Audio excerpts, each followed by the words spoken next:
jam pertama dia mesti telat dia.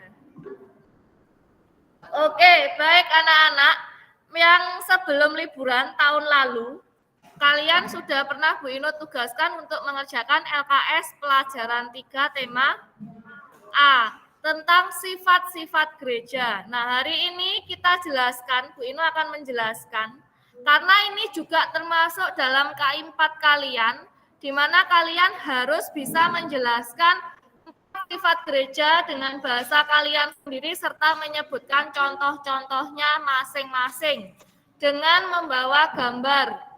Jadi ada medianya, tidak boleh dari alat elektronik medianya, harus di print atau membuat sendiri bisa, menggambar sendiri bisa.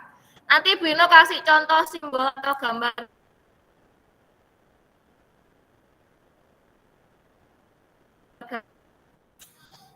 Pelajaran yang akan kita bahas hari ini yaitu gereja Katolik memiliki 4 sifat atau 4 ciri, yaitu gereja yang satu, gereja yang kudus, gereja Katolik, dan juga apostolik. Dari 4 sifat ini sudah menjadi poin penting atau sudah menjadi pedoman dalam gereja Katolik. Sebelum masuk materi tentang 4 ciri itu beserta penjelasannya, ada pengantar dulu. Untuk melaksanakan tugas atau tritugasnya, tritugas Yesus itu siapa yang masih ingat? Sebagai imam, sebagai apa lagi? Raja, dan juga sebagai apa?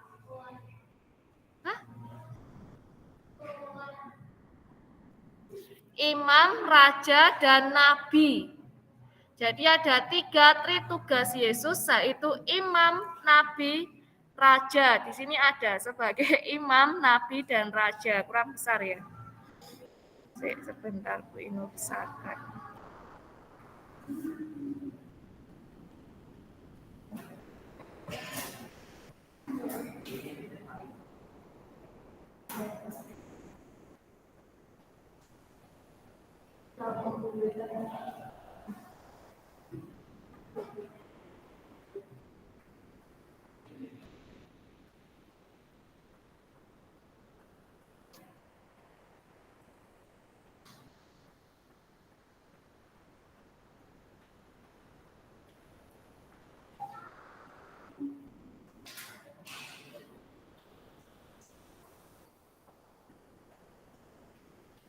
Untuk melaksanakan tritugasnya, 3 tugas dari Tuhan sendiri, yaitu sebagai imam, nabi, dan raja, Kristus melibatkan para muridnya sebagai kelompok yang dibentuk oleh Kristus.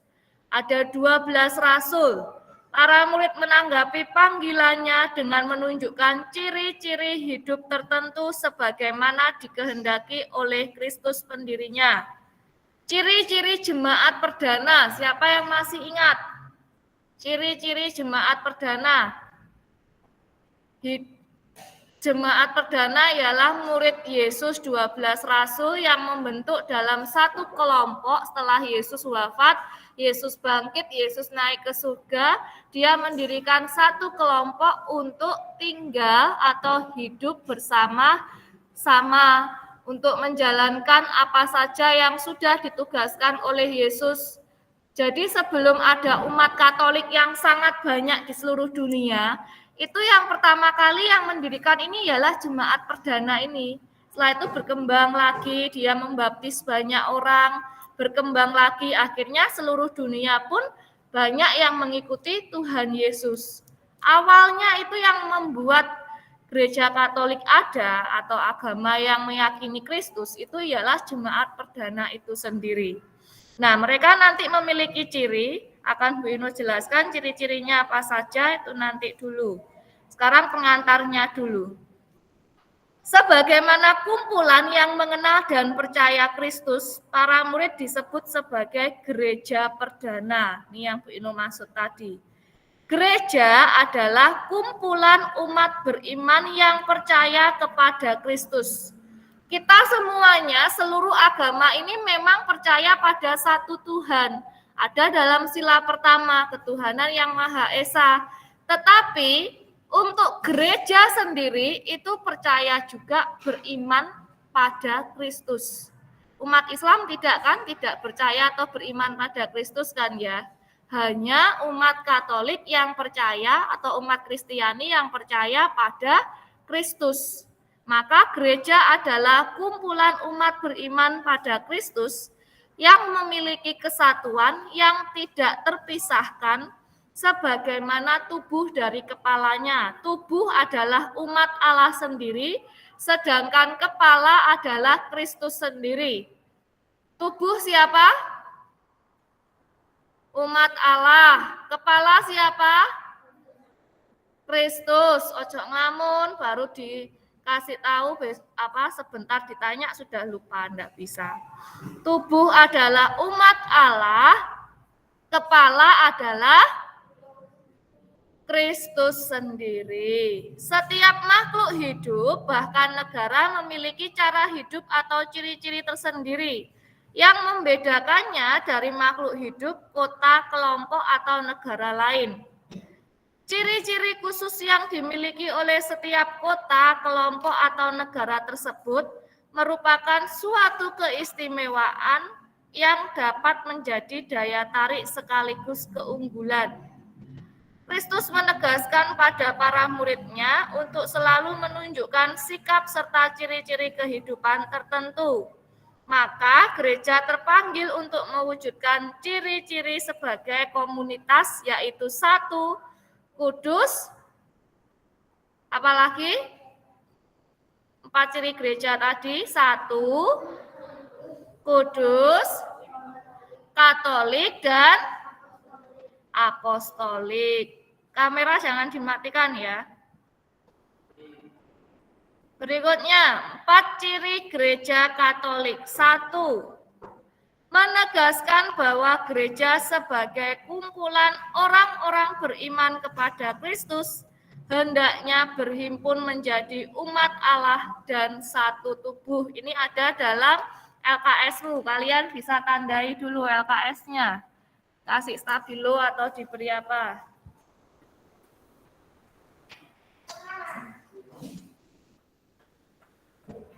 3A, tema 3A, tadi sudah suruh nyiapkan, sudah suruh dibuka. 2, yaitu kudus, menegaskan bahwa gereja dipanggil oleh kekudusan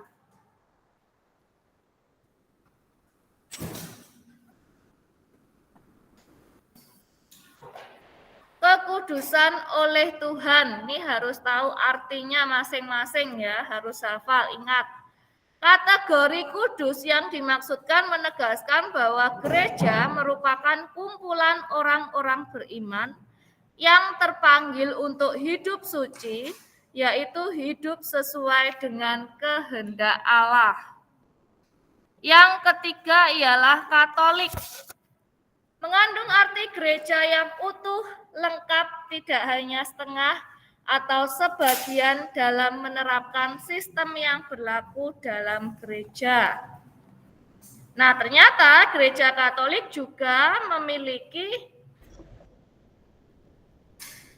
ciri khusus untuk sifat atau ciri gereja yang Katolik, yaitu gereja Katolik bersikap universal, artinya mencakup semua orang yang telah dibaptis secara Katolik di seluruh dunia, di mana setiap orang menerima pengajaran iman dan moral serta berbagai tata liturgi yang sama dimanapun berada. Nah, untuk ini gereja Katolik itu dari seluruh dunia presidennya cuma satu, yaitu Paus. Nah, semuanya kalau Katolik Roma loh ya, kita ini termasuk Katolik Roma. Kalau Katolik Ortodok ada sendiri. Nah, Katolik Roma ini memiliki liturgi yang sama di seluruh dunia, baik itu dari bacaan pertama, bacaan kedua, bacaan Injil, Mazmur, itu semuanya sama. Urutan tata perayaan Ekaristinya juga sama dengan bahasa mereka masing-masing sesuai negara dan bangsanya. Maka kalau misalnya ada perayaan Natal dari Vatikan yang disiarkan di televisi itu sama kan tata perayaannya kalau kalian pernah lihat. Nah, kalau bacaan Injilnya hari ini dengan yang di seluruh dunia yang Katolik itu juga sama. Bacaan Injilnya dari mana, dari Injil apa itu juga sama semuanya. Hanya bahasanya saja yang berbeda. Mereka menggunakan bahasa Inggris, bahasa Portugal, bahasa apa. Kalau kita ya bahasa Indonesia sesuai negara kita. Tapi kalau di agama lain, misalnya di Kristen, gereja ini bacaannya ambil dari ini. Nanti gereja yang mana ambil dari mana kan berbeda-beda ya kan. Tapi kalau di Katolik itu semuanya sama. Maka bersifat universal pula untuk ciri yang ketiga, yaitu yang Katolik. Berikutnya yang apostolik ini untuk menegaskan bahwa gereja dibangun atas dasar para rasul dan para nabi dengan Kristus Yesus sebagai batu penjuru. Gereja Katolik mementingkan hubungan historis turun-temurun antara para rasul. Jadi kita tata perayaan gereja Katolik itu sudah dari zaman gereja perdana tadi. Umat Allah pertama kali yang beriman pada Kristus. Nah, setelah itu diikuti oleh kita sampai saat ini. Makanya turun-temurun historis. Dulu paus pertama yang dipilih langsung oleh Yesus siapa? Murid dari 12 rasul itu. Yang menyangkal Yesus 3 kali. Siapa? Yang menyangkal Yesus 3 kali sebelum ayam berkokok. Siapa? Siapa? Joven? Enggak apa-apa. Siapa? Loh, enggak usah malu-malu. Siapa? Paus pertama murid yang diutus oleh Yesus, dia kembali lagi sebagai penjala ikan, lalu dipanggil lagi oleh Yesus. Loh, ini sudah kasih clue banyak loh ya. Yang pernah menyangkal Yesus 3 kali sebelum ayam berkokok. Pekerjaannya sebagai penjala ikan. Kelas 6. Apa ini enggak pernah baca kitab suci ini? Dulu pernah diajarkan. Apa? Yang keras? Petrus. Iya. Petrus itu paus pertama yang dipilih langsung oleh Yesus. Tuh ya. Berikutnya, menjadi warga gereja adalah sebuah dinamika yang tidak hanya melibatkan pemahaman, melainkan keterlibatan sebagai bentuk jawaban atas panggilan Allah.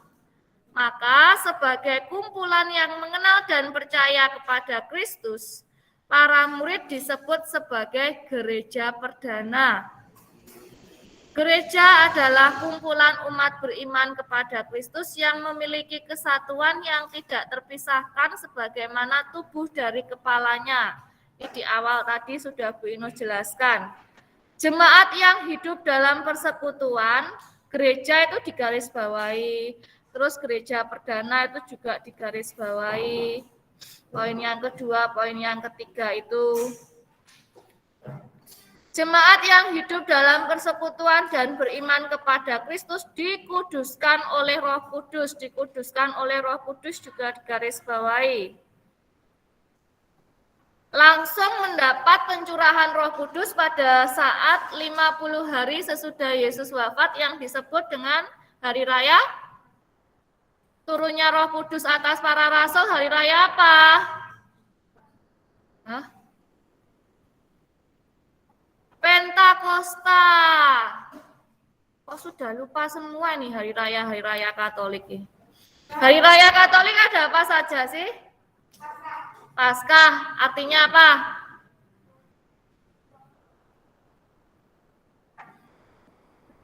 Kebangkitan Yesus, terus apa lagi? Natal artinya apa?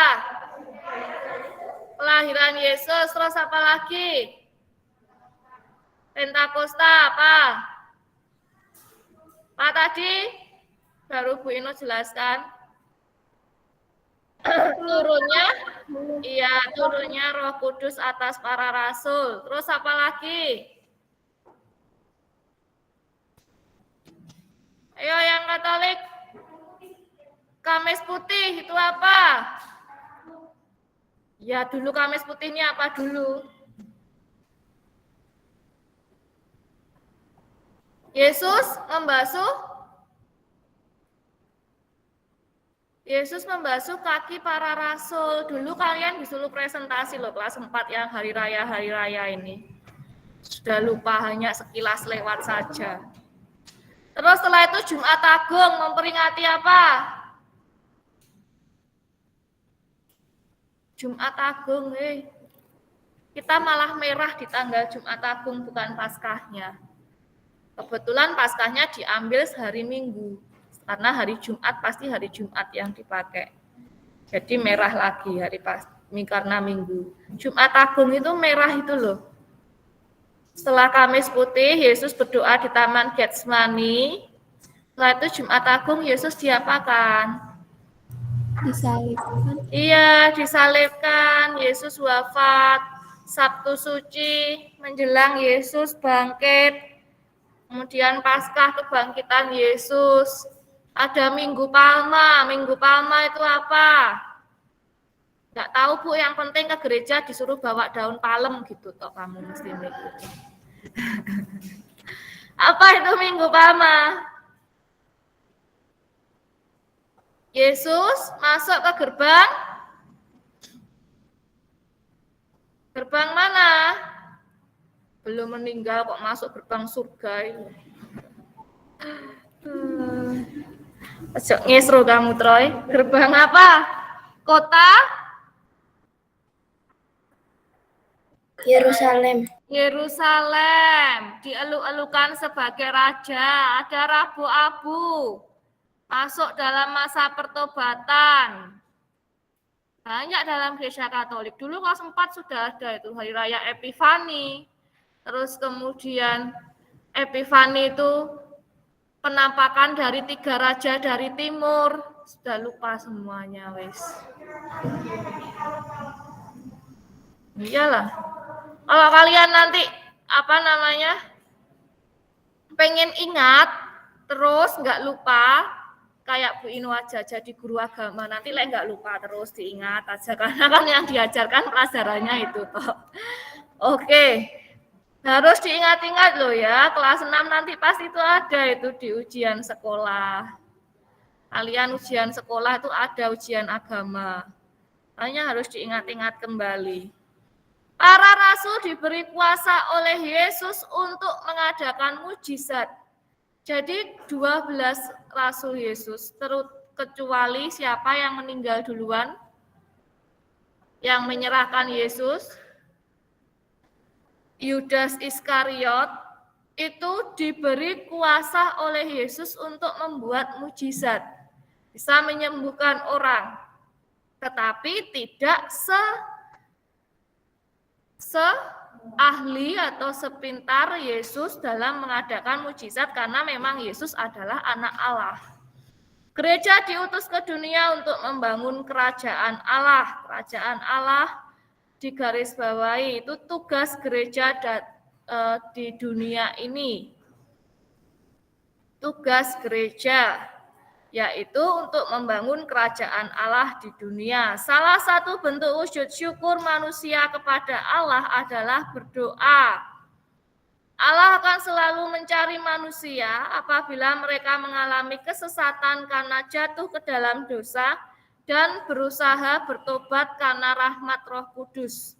Jadi orang atau manusia yang berdosa pasti akan dicari oleh Tuhan supaya ia mau bertobat dengan rahmat dari Roh Kudus. Kasih kepada Allah tidak hanya diungkapkan dengan doa dan kurban, melainkan tindakan nyata kepada sesama. Berikutnya, barang siapa mengenal Yesus berarti mengenal Allah. Yesus menjadi puncak kasih Allah bagi manusia. Manusia dapat beriman kepada Yesus karena digerakkan oleh Roh Kudus. Manusia tidak mungkin beriman tanpa adanya wahyu dari Tuhan. Kepala gereja tadi siapa? Kristus. Sedangkan tubuh gereja siapa? Umat Allah.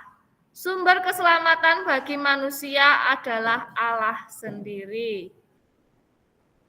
Orang yang masuk dalam suatu kelompok hendaknya mempunyai minat dan akhirnya akan diperhitungkan masalah hak dan kewajiban. Ekaristi menjadi sakramen utama dalam gereja karena hal-hal berikut. 1. Dalam Ekaristi kita merayakan peristiwa sengsara, wafat, dan kebangkitan Kristus dalam rupa roti dan anggur. Gereja lahir bersumber pada misteri Paskah Kristus. Misteri Paskah Kristus digarisbawahi. Ada enggak?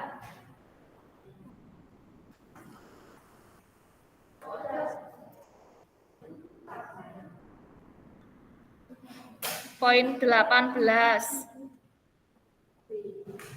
Yang B, yang A, merayakan peristiwa sengsara, wafat, dan kebangkitan Yesus dalam rupa roti dan anggur. Yang C,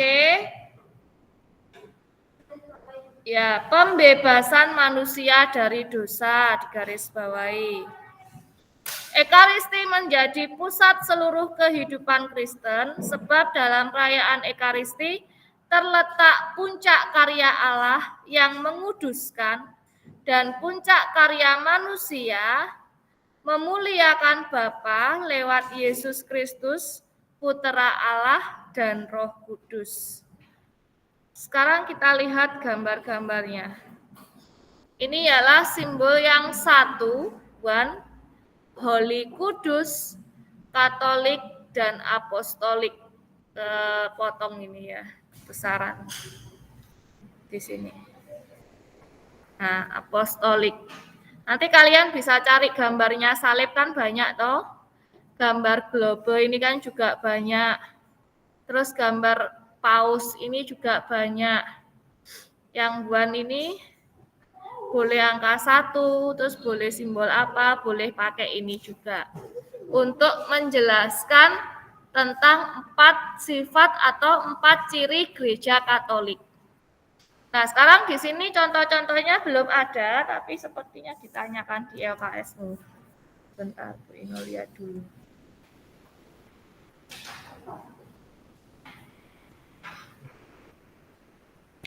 Cik kalian soalnya suruh menyebutkan contohnya juga dalam tugas K4. Ditambahkan di situ ada tempat kosong. Kalau enggak di buku agama. 4 contoh dari masing-masing ciri gereja Katolik.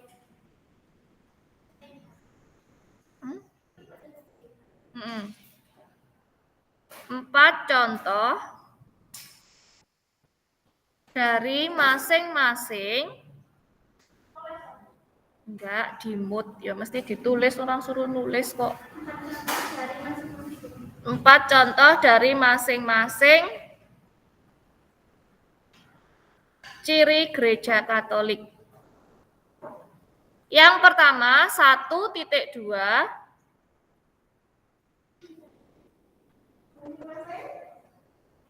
ciri gereja Katolik.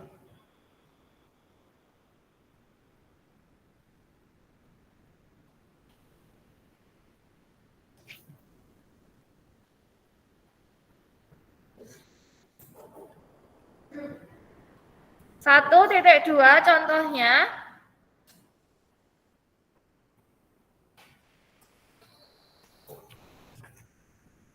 pengakuan iman yang satu dan sama, pengakuan iman yang satu dan sama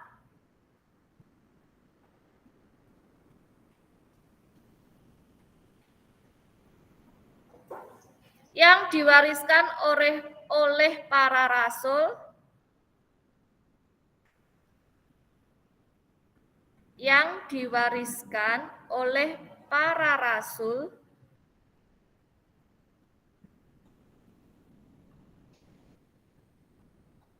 Yang kedua atau contoh yang kedua, strip diwariskan oleh para rasul.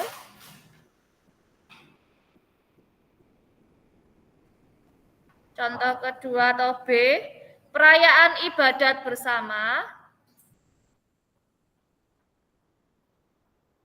Perayaan ibadat bersama.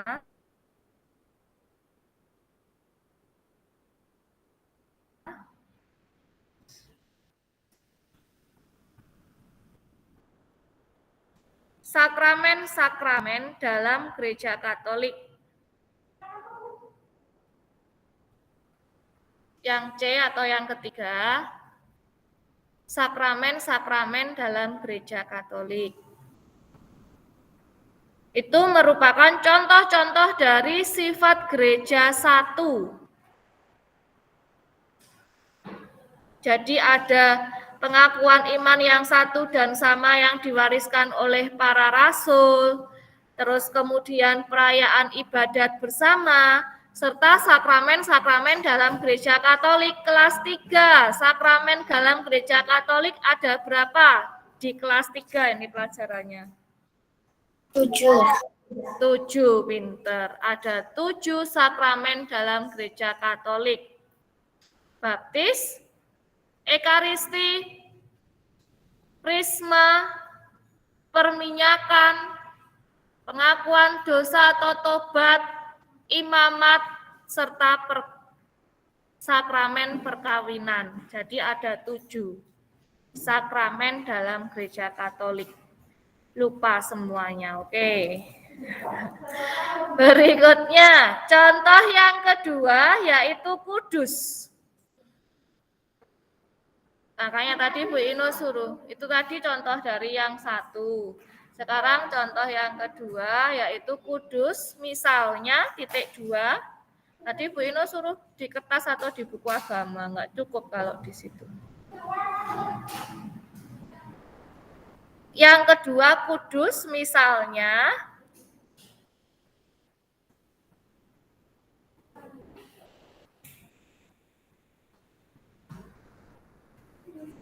penerimaan sakramen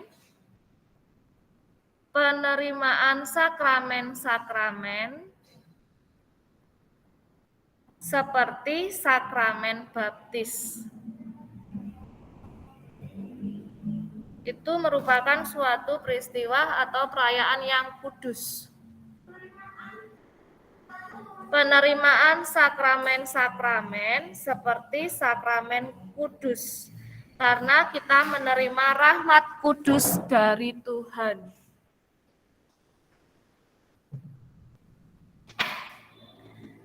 Sekarang sifat gereja yang ketiga yaitu Katolik. Misalnya, kudusnya cuma 1.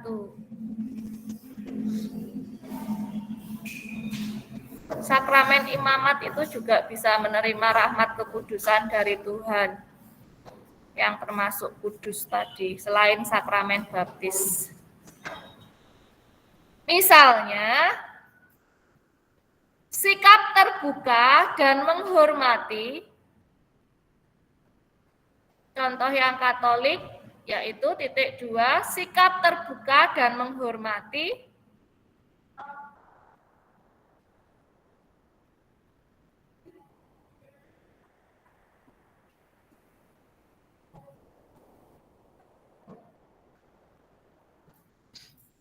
Kebudayaan, adat istiadat.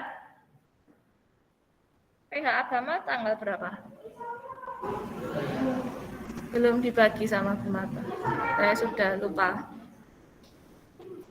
Kebudayaan, adat istiadat, terbuka dan menghormati kebudayaan, adat istiadat.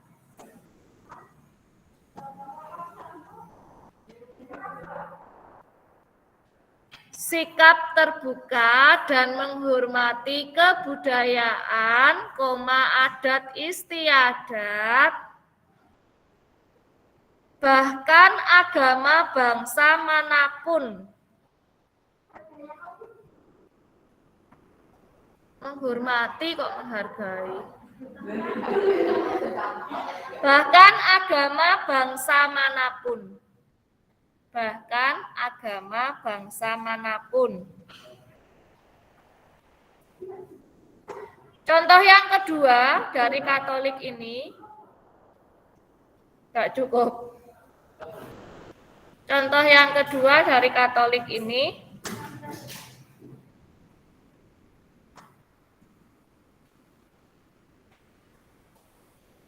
mau bekerja sama dengan pihak mana saja. Mau bekerja sama dengan pihak mana saja.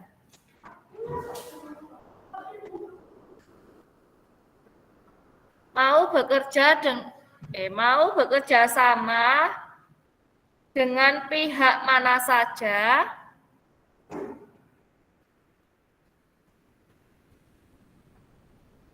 yang berkehendak baik.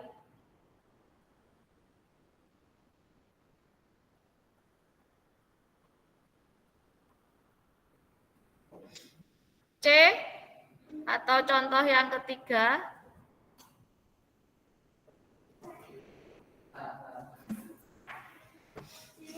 mewujudkan nilai-nilai luhur di dunia ini. Mewujudkan nilai-nilai luhur di dunia ini.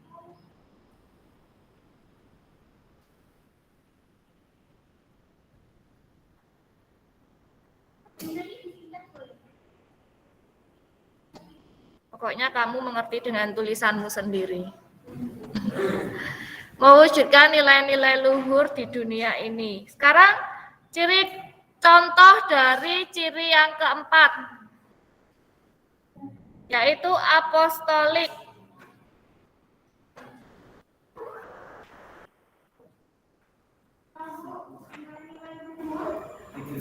Di dunia ini. Apostolik yaitu satu,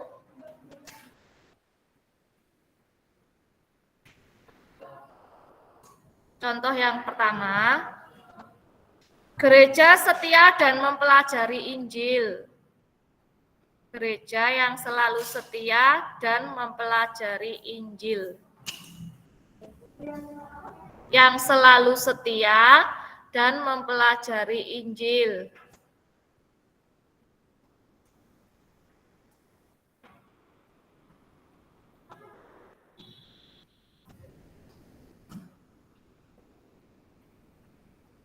Contoh yang kedua, gereja yang mengartikan dan mengevaluasi, mengartikan dan mengevaluasi, mengartikan dan mengevaluasi situasi konkret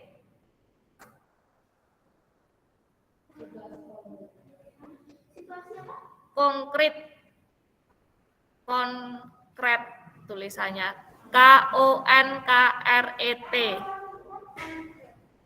mengevaluasi situasi konkret, ya bacanya konkret,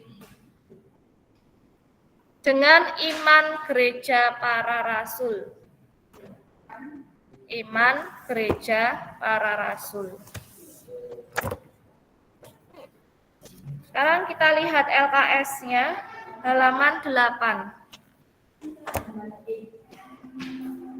Dengan iman gereja para rasul. Nomor 1, gereja merupakan kumpulan umat yang percaya pada Kristus, menekankan sifat gereja yang mana? Jawabannya apa?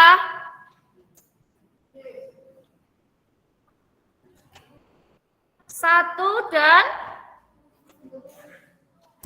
Kudus. ya, satu dan kudus. D.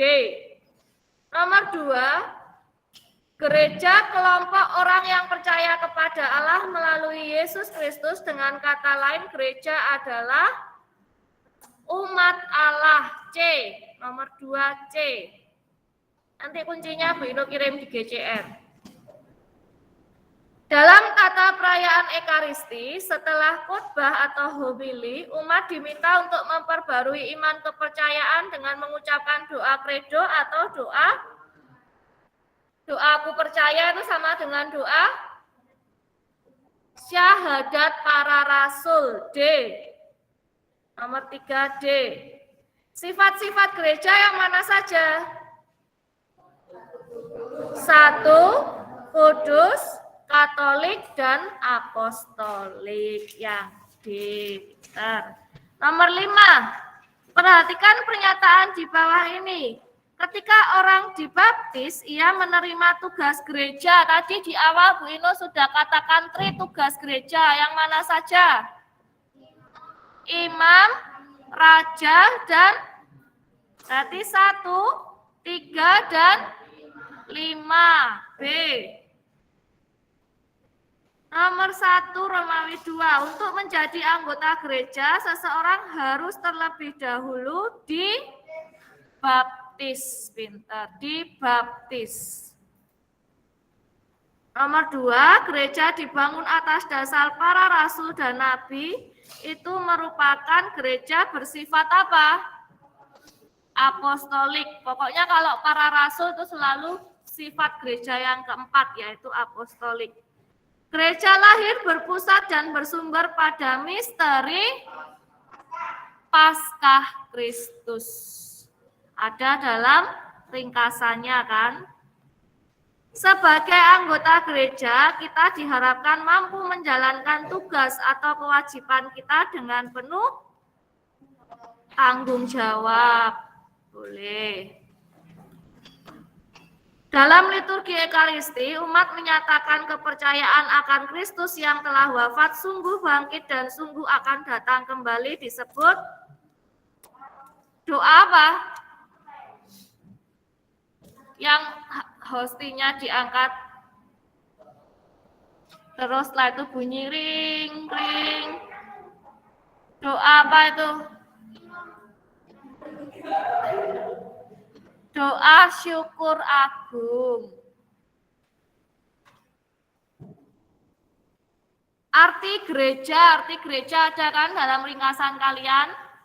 Kumpulan umat yang beriman pada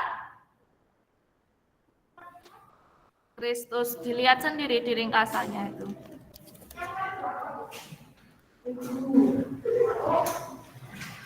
Poin yang keempat, umat beriman percaya kepada Kristus memiliki kesatuan itu.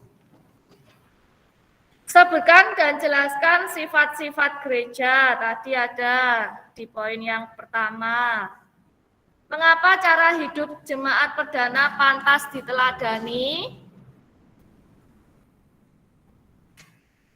Karena jemaat perdana selalu hidup dalam persekutuan, itu ada di poin kelima. Karena jemaat perdana selalu hidup dalam persekutuan dan beriman kepada Kristus yang dikuduskan oleh Roh Kudus. Itu ada poin kelima ya. Nanti Bu Ino tetap kirim kuncinya biar kalian tidak bingung. Hal-hal yang menjadi alasan Ekaristi menjadi sakramen yang utama dalam gereja ada di poin berapa? Ada 3 itu. Poin berapa? 18. Pinter. Bagaimana cara kita melayani Tuhan? Bagaimana cara kalian melayani Tuhan? Mengasihi sesama, aktif dalam kegiatan gereja, hormat pada orang tua, karena orang tua merupakan wakil Tuhan di dunia ini. Tuh ya.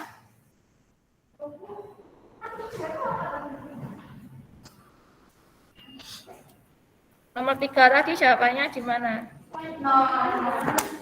Poin kelima halaman 7, karena jemaat perdana hidup dengan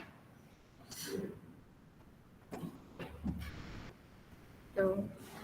Oke, dari sini ada yang ingin ditanyakan? Jangan lupa dipahami sungguh-sungguh arti 4 ciri gereja tersebut berdasarkan contoh yang sudah diberikan oleh Bu Ino. Jangan lupa mencari media, tidak boleh langsung dari laptop atau HP, tapi dari kreativitas kalian masing-masing, di print tapi langsung ditunjukkan gitu. Boleh digunting-gunting terus ditempelkan di mana gitu sambil menjelaskan gitu ya. Pokoknya enggak boleh dari media apapun, laptop, HP enggak boleh. Terus setelah itu dipresentasikan. Boleh. Oke, ada lagi yang ingin tanya tentang tugas KI 4? Oke. Nanti dilihat jadwalnya. Bu Ino juga belum lihat jadwal. Kalian PH itu tanggal berapa sih? PH agama. Yang di rumah